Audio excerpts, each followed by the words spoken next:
안녕하십니까. 오늘은 요한복음 제46강을 공부합니다. 46강은 요한복음 17장 1절에서 3절까지입니다. 요절은 3절입니다.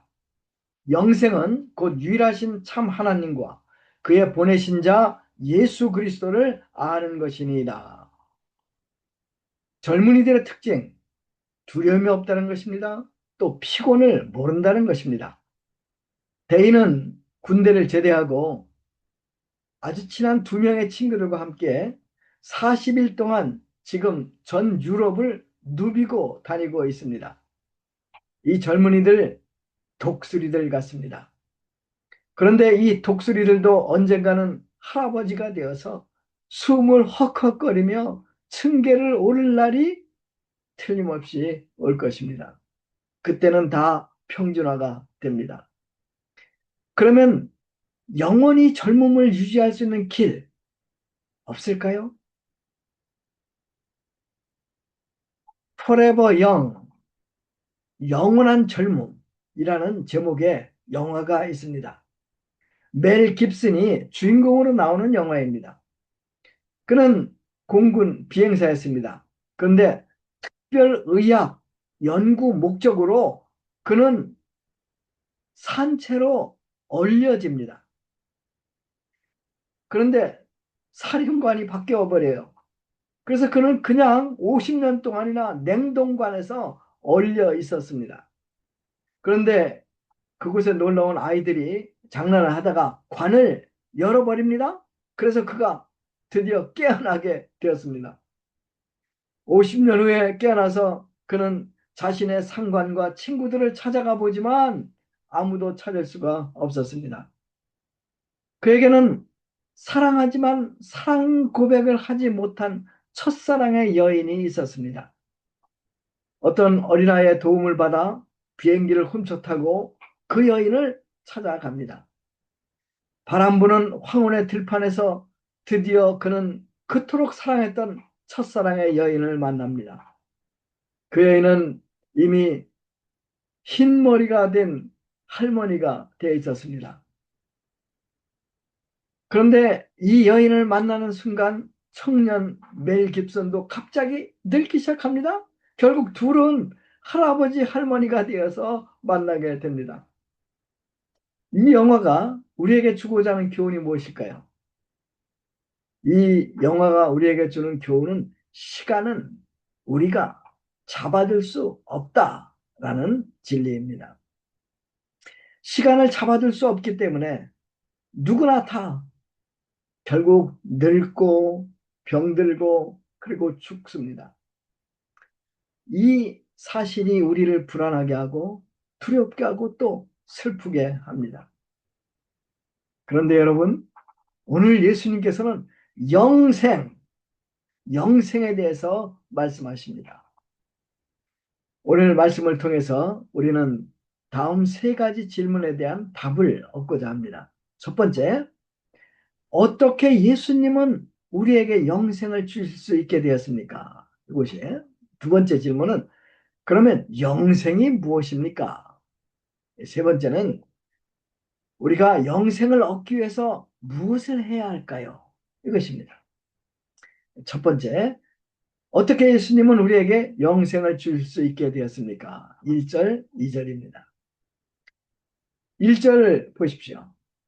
아버지여 때가 이르렀사오니 아들을 영화롭게 하사 아들로 아버지를 영화롭게 하옵소서 기도합니다. 예수님은 아버지라는 말로 기도를 시작합니다. 그리고 때가 이르렀다고 말씀하십니다.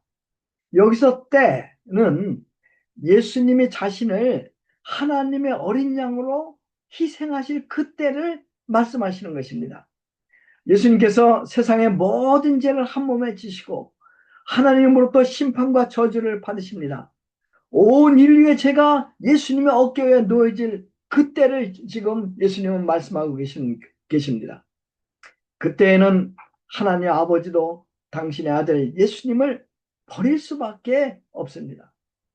하나님 아버지께 버림받을 때 예수님은 이렇게 지지 않습니까? 엘리 엘리 라마 아삽타니. 뭐예요? 나의 하나님 왜 나를 버리셨습니까? 지금 예수님은 이렇게 기도하십니다. 아버지여, 때가 이르렀사오니 아들을 영화롭게 하사 아들로 아버지를 영화롭게 하옵소서. 아버지께서 아들에게 주신 모든 자에게 영생을 주게 하시려고 만민을 다스리는 권세를 아들에게 주셨음이로소이다. 예수님은 만민을 다스리는 권세를 하나님 아버지께서 아들에게 주셨다고 말씀하십니다. 이 말씀은 예수님은 현재 모든 권세를 가지는 왕 중에 왕이시다라는 말입니다. 이 모든 권세를 가지고 예수님은 무엇이든지 하실 수 있으셨습니다. 그러면 예수님께서 이 모든 권세를 가지고 무엇을 하셨습니까? 이 권세를 어떻게 쓰셨습니까? 주님은 당신에게 주신 이 권세로 당신 자신을 죽이십니다. 그리고 당신 자신을 하나님께 드리십니다. 아들을 영화롭게 하사 아들로 아버지를 영화롭게 하옵소서라는 기도는 아들인 저의 죽음을 완전한 속죄제물로 받아주셔서 죽을 수밖에 없고 지옥에 갈 수밖에 없는 이 인생들을 구원하여 주시옵소서라는 기도입니다. 여러분, 인간에게 권세가 주어지면 타락합니다. 그리고 그 권세를 사리사욕을 채우는 데 사용하는 사람들이 참으로 많지 않습니까? 그런데 우리 주님, 예수님은 자신이 가진 전능하신 권세로 자기 자신을 오히려 희생양으로 하나님께 드리십니다. 여러분, 예수님은 당신의 생명보다 훨씬 더 사랑하십니다.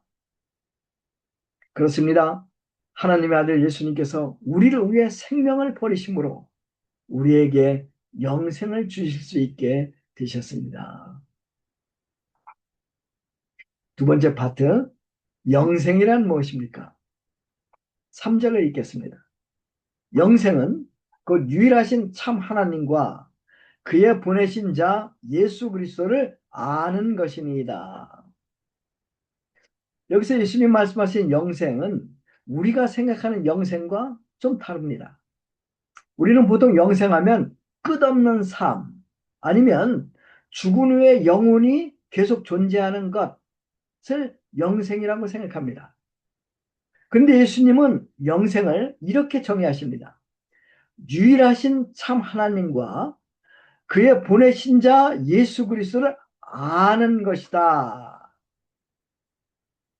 그럼 여기서 안다라는 말이 무슨 뜻일까요? 성경에서 안다 이 말은 우리가 지식적으로 아는 것만을 말하지 않습니다. 성경에서 안다 이 말은 우리의 전 삶을 통해서 아는 것, 그것을 말하는 것입니다. 그래서 이 말은 성경에서 남녀가 부부의 연을 맺을 때 쓰입니다. 예를 들어서 창세기 4장 1절에 이런 말씀이 있어요.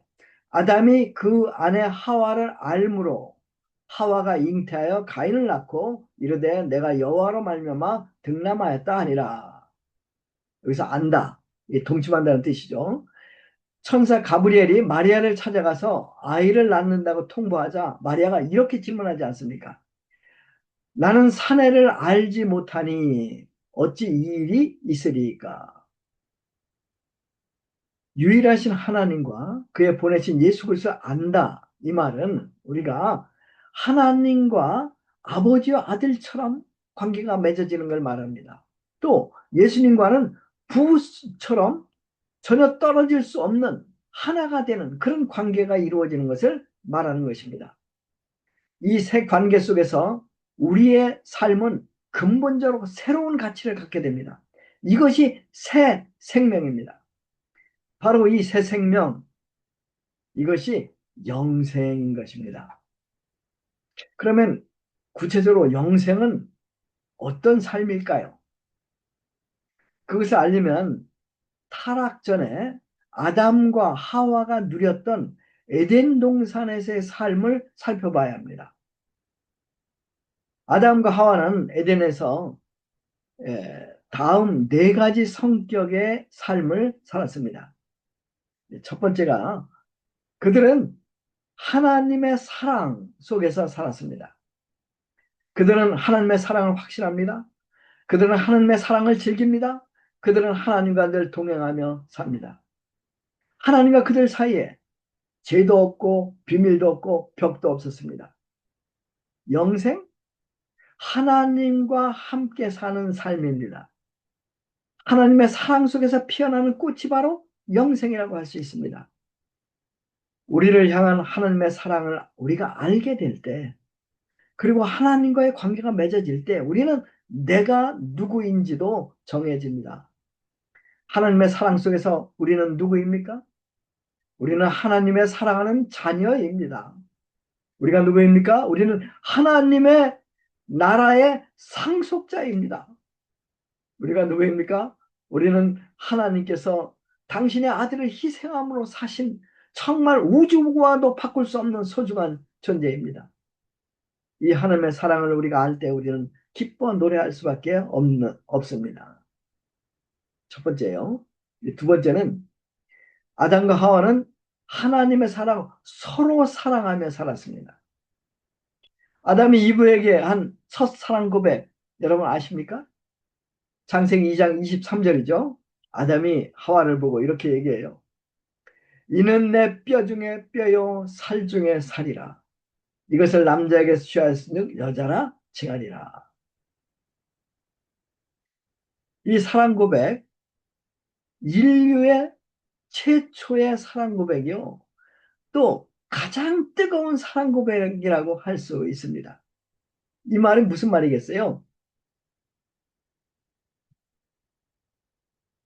이는 내 뼈 중에 뼈, 살 중에 살. 무슨 뜻일까요? 이런 말이잖아요. 나는 당신을 내 몸처럼 조건 없이 사랑합니다. 희생하며 사랑합니다. 용서하며 사랑합니다. 영원히 사랑합니다. 이런 뜻이잖아요. 그들은 하나님의 사랑으로 서로 사랑했습니다. 그래서 행복했습니다. 하나님의 사랑 안에서 그들은 하나가 되었습니다. 영생? 영생은 이웃 사랑에서 열매를 맺게 됩니다. 하나님의 사랑이 다스리는 곳에 죄는 용서되고 약점은 감당되고 아름다운 교제가 일어납니다. 당연히 그곳에 행복이 거하게 됩니다. 세 번째는 그들은 영원한 가치 있는 의미 있는 삶을 살았습니다. 아담과 하와의 인생의 목적은 하나님을 즐거워하고 하나님의 영광을 위해 사는 것입니다. 그들은 모든 일을 하나님의 영광을 위해서 했습니다. 그래서 영원하신 하나님을 위해서 그들이 모든 일을 했기 때문에 그들의 삶은 영원한 가치, 영원한 의미가 있었습니다. 영생, 영원한 가치가 있고 영원한 의미가 있는 삶을 말합니다. 우리가 세상을 살다 보면 넘어질 때도 있습니다. 성공할 때도 있습니다. 실패할 때도 있습니다. 아플 때도 있습니다. 그런데 영생을 가진 자는 성공을 해도 영원한 의미를 갖게 되고 실패를 해도 영원한 의미를 갖게 되고 아파도 영원한 의미를 갖게 되고 건강해도 영원한 의미를 갖게 됩니다. 그러므로 영생을 가진 자들은 세상 사람들과 다르게 살아갈 수밖에 없습니다. 마지막으로 네 번째, 아담과 하와는 죽음을 모르고 살았습니다. 영생은 하나님과 연합된 삶이죠. 하나님은 영원히 살아계신 분입니다. 그러므로 세상의 그 어느 것도 하나님과 우리 사이를 갈라놓을 수 없습니다. 죽음도 하나님과 우리 사이를 갈라놓을 수 없는 것입니다.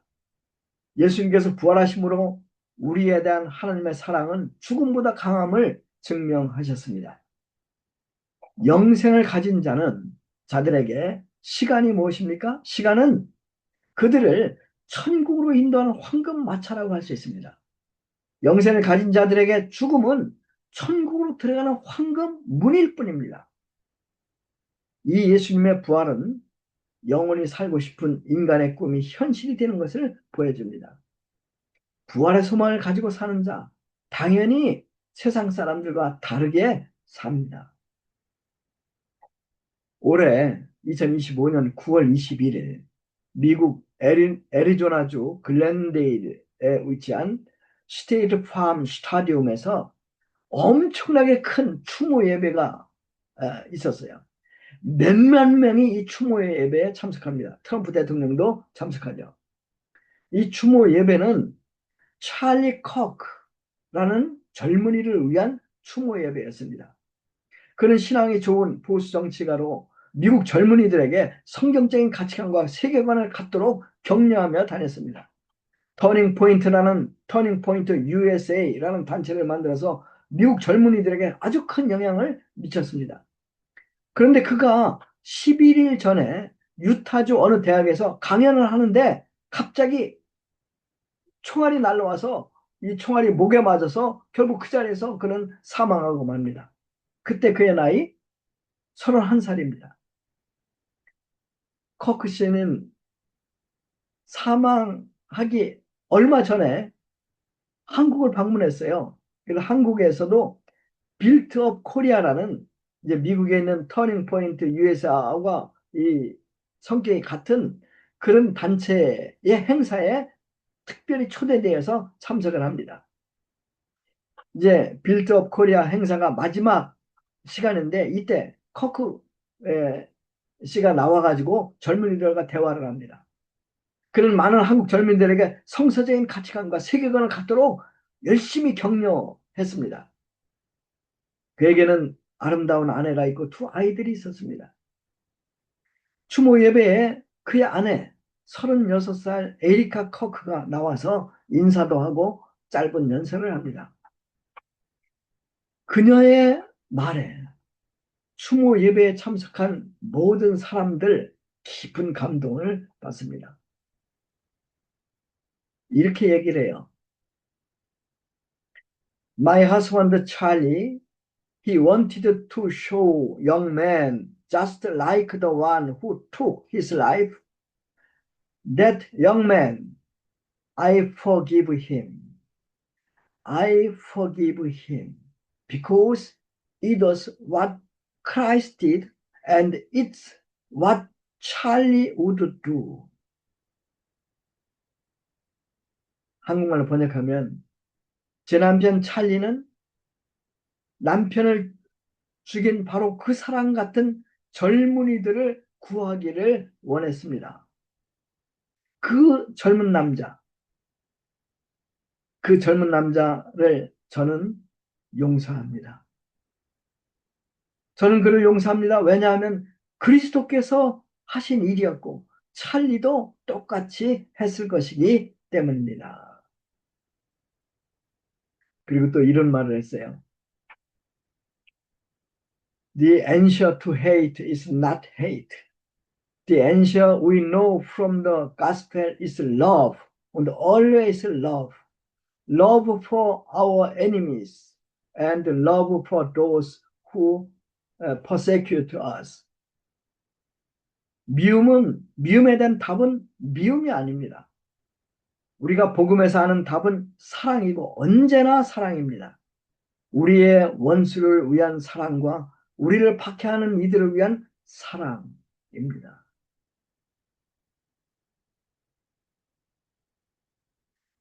2007년 4월 18일이래요. 터키에서 일어났던 일입니다. 46살 먹은 독일 선교사 틸만 게스케가 2명의 터키 이슬람 극단주의에 의해서 아주 비참하게 살해됩니다. 엄청난 고문 흔적이 있었고 이 고문 끝에 결국 살해되었습니다.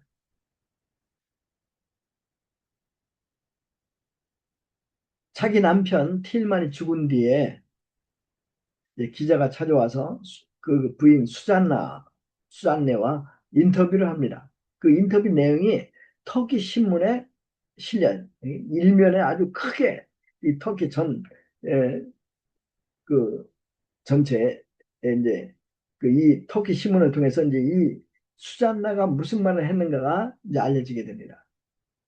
이제 이런 말을 했어요. 많은 터키 사람들이 이슬람 교도로 독일에서 살듯이 우리는 이 나라에서 크리스찬으로 평범하게 살려고 왔습니다. 그런데 나는 나의 영원한 반려자를 잃어버리고 우리 아이들은 그들의 사랑하는 아버지를 잃었습니다. 그러나 나는 틸만이 예수님의 이름으로 순교한 것을 압니다. 그의 피는 결코 헛되지 않을 것입니다. 이 피가 이곳 말라티아와 터키 사역의 새 시작이 될 것입니다. 예수님이 십자가에서 아버지 저들의 죄를 용서하소서 저들은 자기들이 하는 짓을 알지 못하나이다 기도하였듯이 저도 동일한 기도를 드립니다. 이것이 저의 진심입니다. 이제 한 논설위원이 신문에다가 이렇게 코멘트를 썼어요. 그녀의 짧은 한마디는 1000명의 선교사가 1000년 동안 한 이야기보다 더 많은 것을 말했습니다. 이것이 영생의 힘입니다.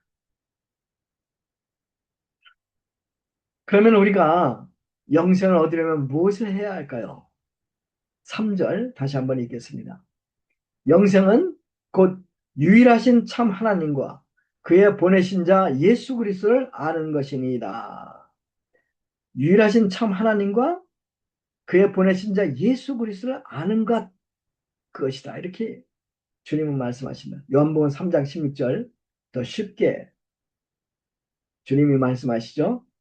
하나님이 세상을 이처럼 사랑하사 독생자를 주셨으니 이는 그를 믿는 자마다 멸망하지 않고 영생을 얻게 하려 하심이라. 하나님이 세상을 이처럼 사랑하사 독생자를 주셨으니 이는 그를 믿는 자마다 멸망하지 않고 영생을 얻게 하려 하심이라. 하나님은 여러분들을 사랑하십니다. 예수님은 여러분들 죄를 대신 지시고 십자가에서 죽으셨습니다. 이것은 우리로 하여금 예수님을 믿고 멸망치 않고 영생을 얻게 하려 하심입니다. 예수님은 여러분들을 당신의 생명보다 더 사랑하십니다. 하나님은 여러분들을 당신의 독생자보다 더 사랑하십니다. 하나님과 예수님은 여러분들이 영생을 얻기를 원하십니다. 예수님께서 여러분들을 위해서 십자가에 죽으시고 3일 만에 부활하실 것을 믿으십시오. 그러면 여러분들의 모든 죄는 사해지고 여러분들은 영생을 얻게 될 것입니다. 오늘 예배에 참석하신 모든 분들이 또 제 설교 유튜브를 들으시는 모든 분들이 예수님을 믿으시고 이 영생을 선물로 받으시기를 간절히 기도합니다. 아멘. 기도하겠습니다. 하나님 아버지 감사합니다. 저희들이 죄인인 것을 고백합니다. 또한 주님께서 저희들의 죄를 위해서 십자가에 못 박혀 죽으신 것을 믿습니다. 또한 주님께서 사흘 만에 죽은 자가 다 부활하신 것도 믿습니다. 저희들의 모든 죄를 용서하시고 저희들에게 영생을 주시는 것을 감사합니다. 예수님의 이름으로 기도했습니다. 아멘.